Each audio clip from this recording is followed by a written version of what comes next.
Hey y'all, and welcome back to my channel. I'm Emperor May, author of the Veronica Swift Mysteries, a 10-book series that has been completed. And it's Codi Mystery Series about a dog who keeps finding dead bodies and his owner who is solving the crimes. But we're not here to talk about Cozy Mysteries today. Today we're here to talk about holiday rom-coms. So, we are going to be talking about everything cozy, festive, and romance. And today I have a holiday rom-com recommendation list that I think you guys are going to enjoy, especially if you love all the warm, fuzzy feelings of small-town charm, fake dating, second chances, and just the right amount of spice. A couple of notes before we get into it is, one, all of these books were read through audiobook. I have an Audible subscription, and that is where I listen to my audiobooks, and I almost exclusively listen to books. I do not really read with my eyes very often anymore because I'm busy writing my own books or running the farm. And audiobooks give me the opportunity to do stuff while I'm listening to books. I also am just a really slow reader, and I jump when I'm reading it, and so it's just really frustrating to try and read on the page. So I don't do that as much as I used to. I do audiobooks instead because it's a much easier way for me to consume content. The second note is that yes, some of these have spice. I am a self-proclaimed prude and just skip through the sex scenes. So that is something to keep in mind, and I will point out which ones have spice in them so that you can be aware going into the reading of it. So yeah. With that being said, let's grab our favorite seasonal drink, curl up with a blanket, and let's talk holiday love stories, shall we? Alright, so first up we have Codi Hall's A Mistletoe Romance trilogy, and in this trilogy we follow the Winter siblings. So it's Nick, Mary, and Holly. Nick and Noelle's Playlist is the first book, and it is best friends to lovers with fake dating. There's like a Christmas wedding involved and just small town romance. Like, it's really cute. There's they're very into music, and so they express themselves through music a lot of the time, and it's just a very good read. This is Codi Hall, A Mistletoe Romance trilogy, and this is a series that has I would say a good amount of spice to it. They very much draw attention to how attracted they are to the other person, which is fine. Like I said, I just skip through the sex scenes, and I don't feel like I've lost the story. I know that probably because she's a great author, those scenes also have like key intimacy pieces to the relationship. So if you don't mind it, read on. So Nick and Noelle's Christmas Playlist is book 1. Then the second one is There's Something About Mary, and the final one is Along Came Holly.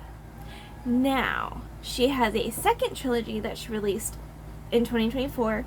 I have yet to read it, but I'm super excited about reading it. And the series is called Falling in Mistletoe, and it chronicles the friends from the first trilogy that didn't have their happy endings yet. So we were following the siblings in the first 3, and they had friends that kind of paired off sometimes, and then other ones they were left single, and so we get to follow Pike, Anthony and Delilah, and Sam. So there's 4 friends, but it's still just a trilogy. Anthony and Delilah's love story is the first one. But yeah, we get to see the rest of the interconnected friend group get their happy ending, which I'm really excited about. So it's on my list to read. I just haven't gotten around to it yet. My second recommendation is Liz Maverick's Winter Nights trilogy. I think it's a trilogy. And in this one, you've got the first one, I think, is Grumpy Sunshine. It's 8 Winter Nights. They're friends, have been friends. She had an attraction to him first, and like she had the opportunity to almost claim him for herself, the main character Rachel.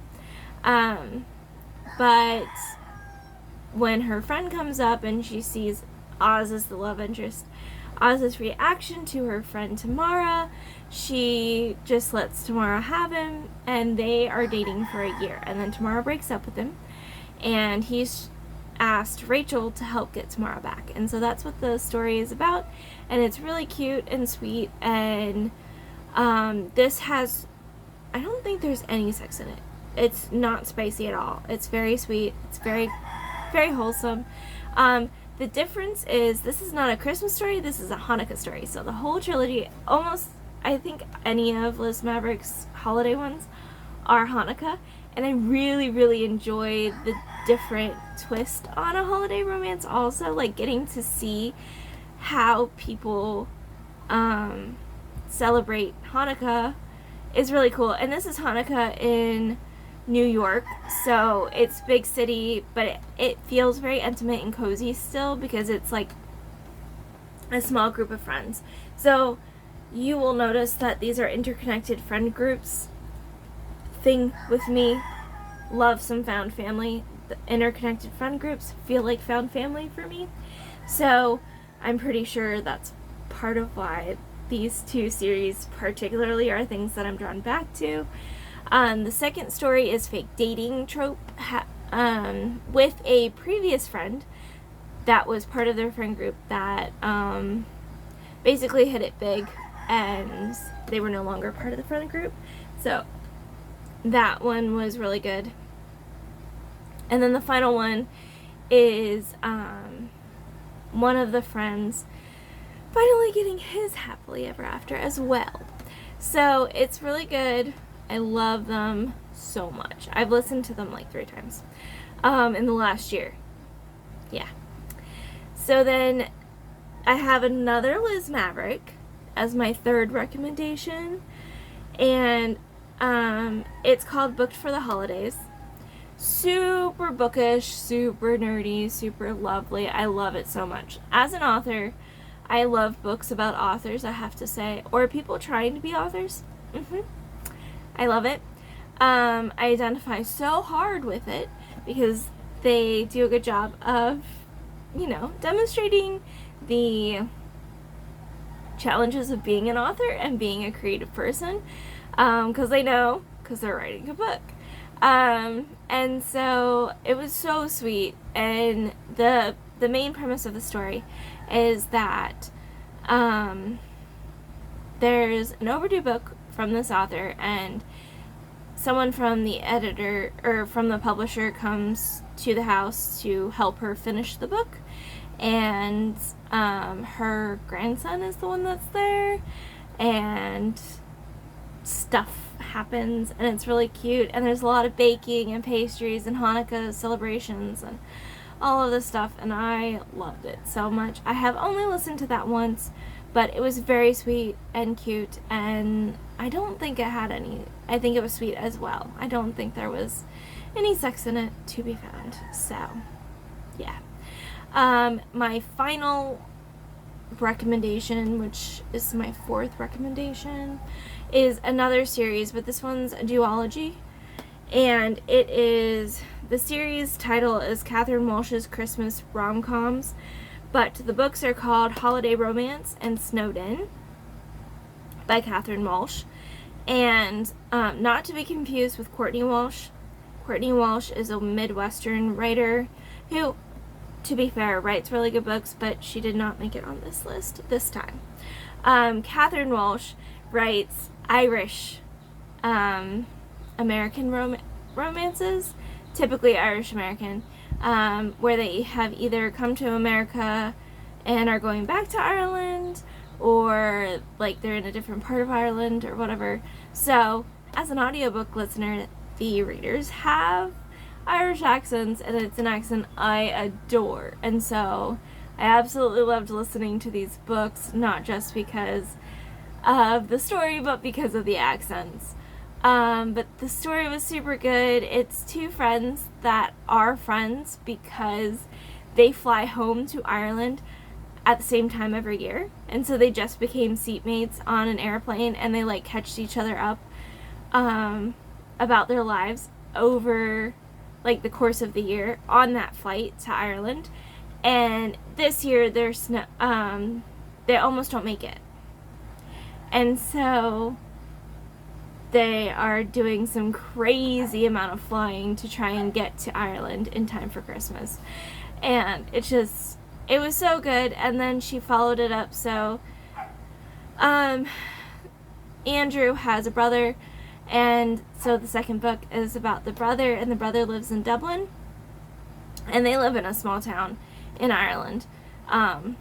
So he was in the city and sees someone who was a runaway bride from his village, and it's fake dating trope for this one. They fake date for Christmas to bring her back to the village so that she's a little more comfortable while she's there. And that book was super good too. I love these characters. I love how she did it. It was super cute. These are some of my absolute favorite books for sure. And so I highly suggest that you pick these books up. I also am super snobbish about narrators. I'm very particular as far as a reader goes. Like, I have issues with reading, okay?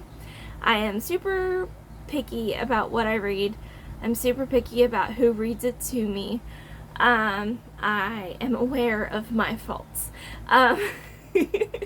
So, also, if you like reading audiobooks, highly recommend these because the narrators are fantastic. I did not get irritated with these narrators at all, and the story is so good, and the characters are fantastic, and yeah, I love them so much. So, pick them up. I highly suggest them. And then if you have any books that I need to check out, please put them in the comments below, because I am making my own holiday rom-com TBR to start like listening through over the months as I write this new series. Hint, hint, that is part of why I'm doing these videos. And so yeah, please share in the comments. And if you liked this video, please like, subscribe, hit the notification bell so that you can know when I've uploaded a new video. And I hope that you have a fabulous day, that you are able to read all the things you want to read, and that you, I don't know, just have a chill afternoon. Yeah. Alright, be blessed.